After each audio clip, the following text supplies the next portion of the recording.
my movie. Ay, hindi naki-ano I'm ka na. supporting Ivana JMF. Yeah. Okay. Thank you.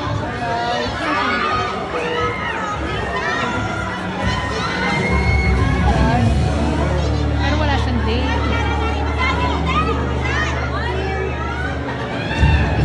The grand premiere night of Shake, Rattle, and Roll Evil Origins. I will be your host for this grand premiere night. My name is Michael Sager. It's day 4 of the Metro Manila Film Festival premiere night. Spread the news about Shake, Rattle, and Roll. Of course, maya-maya makakasama pa natin ang iba pang cast ng Shake, Rattle, and Roll!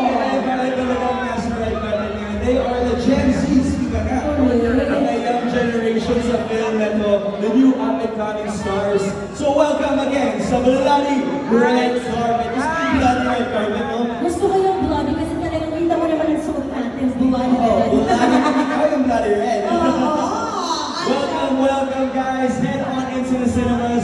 I know you're excited. So pretty and blooming ang ating Miss Carla Estrada na talagang award-winning actress. Ang dami ng mga awards na na-receive recently na talagang deserve dahil alam mo, excited ko ba kayo ng Shake, Rattle, and Roll?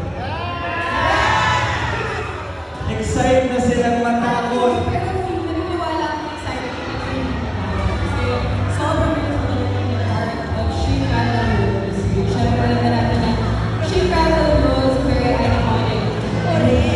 Kapag tayo, pinapanood na tayo ng Shake, Rattle, and Roll. So I'm very blessed and very grateful to be a part of this week. Kaya excited na lang ako panood. Maraming salamat po. And bringing the holiday traffic. Correct! At saka alam mo, congratulations pala sa lahat ng mga awards na na-receive ko recently. Mr. Will, na-witness talaga natin lahat ng mga pagbabago ng karakter mo. And speaking of character, ay yung character mo dito, anong pinag-ibahan sa character na mga nagawa mo na before? Siyempre, very different. I feel like mas young, fresh, good character ko. Kaya ako si DJ Liz. So, nakita niyo, naging DJ ako dito. So, pero kasi nabasa ko yung movie ko. Pero ngayon, at least sa movie na nagawa ko, di ba? So, ayun lang ang masasabi ko for now. So, kapaminin nyo lang kung ano nangyayari sa character. Exciting yan kaya may pa-DJ skills ka dito. Congratulations again on this film. And as we welcome